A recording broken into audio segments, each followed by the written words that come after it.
Hello student, welcome to route 24। आज हम class 10 exercise 1.2 का क्वेश्चन नंबर 3 करते हैं। क्वेश्चन नंबर 3 है, अभाज्य गुणनखंड विधि द्वारा निम्नलिखित पूर्णांकों के एचसीएफ और एलसीएम ज्ञात कीजिए। सिर्फ हमें यहाँ पर एचसीएफ और एलसीएम ज्ञात करना है, जांच नहीं करना, क्योंकि कितना है 12, 15 और 21। अब देखिए, मैं 12 के गुणनखंड निकालता हूँ, 2 6 12, 2 3 6, 3 एकम 3। तो सम संख्या से आसानी से निकल जाता है, ठीक है ना। तो 2 कितनी बार है, 2 है 2 बार और 3 है 1 बार। गुणनखंड निकालना आसान है इसका। उसके बाद 15, 15 के कैसे निकालेंगे, 3 5 15, फिर है 21, 21 के भी 3 7 21। मतलब निकालने की जरूरत नहीं है इन चीज़ों के, 3 5 15, 3 7 21। अब एचसीएफ में क्या करते हैं, हम कॉमन लेते हैं। कॉमन क्या आ रहा है, 3 3, सारी संख्याओं में कितना है 3। उसके बाद निकालते हैं एलसीएम। एलसीएम क्या रहेगा, जो चीज़ कॉमन है उसे भी लिखते हैं। अब बचा क्या है, 2 की घात 2, 5 इंटू 7। क्या किया है मैंने, देखो एलसीएम में लेते हैं, एचसीएफ में लेते हैं सिर्फ कॉमन। इस संख्या में भी 3 है, इसमें भी 3 है, इसमें भी 3। कॉमन क्या होना चाहिए, तीनों में होना चाहिए। ऐसा ना हो कि इन 2 में हो और इसमें 1 में ना हो। अब देखिए, इसका गुणा करते हैं, ये कितना है 3, ये कितना है 4। 2 की घात 2 का मतलब कितना है 4, 3 चौको 12, 12 पंजे 60, 60 का 7 में गुणा किया तो कितना हो गया 420। 60 का किस में कर देंगे, फिर किस में, 7 में, तो कितना आ जाएगा 420। चलिए क्वेश्चन 2 कितना है, 17 23, कॉमा लगाइएगा बीच में, 23 और 29।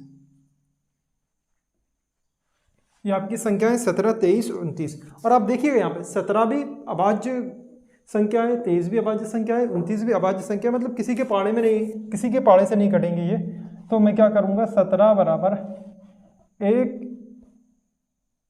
इंटू 17। उसके बाद 23 का भी यही करूँगा मैं, 1 इंटू 23। इसके गुणनखंड नहीं लिखेंगे, 1 के साथ इंटू कर दूंगा मैं। और 29 का भी यही करूँगा, 1 इंटू 29। मतलब इनके गुणनखंड निकालेंगे तो निकलेंगे नहीं, ठीक है ना। 23 एकम 23, 17 एकम 17, 29 एकम 29। अब एचसीएफ निकालता हूँ मैं। तो एचसीएफ क्या रहेगा इसका, क्या चीज़ कॉमन आ रही है 1। उसके बाद निकालते हैं एलसीएम।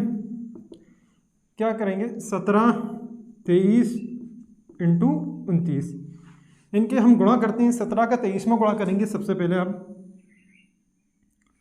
23 इंटू 17, तो 17 दिया 51, हासिल आई 5, 17 1, 17 दूनी 34 और 5 39। उसके बाद 17 23 का गुणा किया तो 391 आया। फिर किसका करूँगा मैं, 29 का। 29 का गुणा करता हूँ मैं, 9 एकम 9, 9 इनम 81, हासिल आई 8, 9 तिया 27 और 8 25। फिर क्रॉस लगाऊंगा, 2 एकम 2, 2 नम 18, हासिल आई 1, 2 तिया 6 और 1 7। ये आ जाएगा 9 11 339। एलसीएम आ जाएगा 11 339। देखिए क्या किया है, 17 का 23 में गुणा किया है, 391 आया। फिर 391 का गुणा किस में करेंगे हम, 29 में, तो ये 11 339 आ जाएगा। ये क्वेश्चन नंबर 2 है। चलिए तीसरा क्वेश्चन देखते हैं। फिर से भाई 8 के गुणनखंड निकालेंगे हम पहले। 8 के गुणनखंड कैसे निकलेंगे, 2 चौको 8, 2 दूनी 4, 2 एकम 2। सम संख्या का आसान रहता है, आप तो 2 से करिए। तो 2 की घात कितना लिख देंगे 3। फिर निकालते हैं 9 के, तो 3 की घात कितना हो जाएगा 2। और 25 के निकालेंगे तो 5 की घात कितना होगा 2।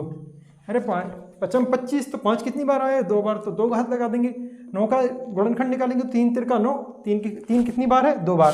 तो फिर वही करेंगे एचसीएफ।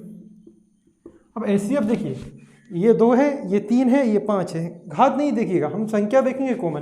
तो कोई भी चीज़ कॉमन नहीं है। जब कोई चीज़ कॉमन नहीं होती वहाँ पे हम कॉमन लेते हैं 1। कोई चीज़ कॉमन नहीं होती वहाँ कितना करते हैं 1। अब उसके बाद एलसीएम। एलसीएम में कॉमन लेने की ज़रूरत ही नहीं है। कितना, 2 की घात 3। 1 लिखने की ज़रूरत नहीं है, मैं ये कह रहा हूँ। कॉमन तो ले लेते हैं, लेकिन 1 कॉमन है तो क्या ही कॉमन ले उसे। 3 की घात 2 और 5 की घात 2।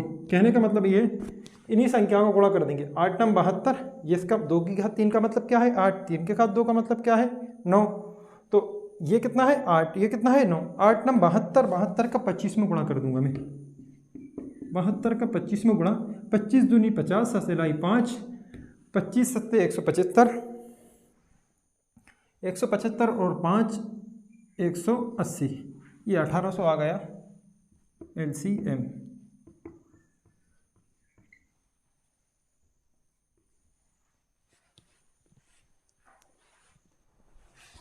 चलिए क्वेश्चन नंबर 4 है, SCF 306 657 बराबर 9 दिया है, LCM 306 ब्रैकेट में 657 ज्ञात कीजिए। करना क्या है आपको, ब्रैकेट की संख्याएं जो दी हैं वो उससे भूल जाइए आप, तो ये देखिए SCF बराबर कितना दिया है 9, और LCM हमें क्या करना है ज्ञात करना है, इसलिए क्वेश्चन मार्क लगा लिया मैंने।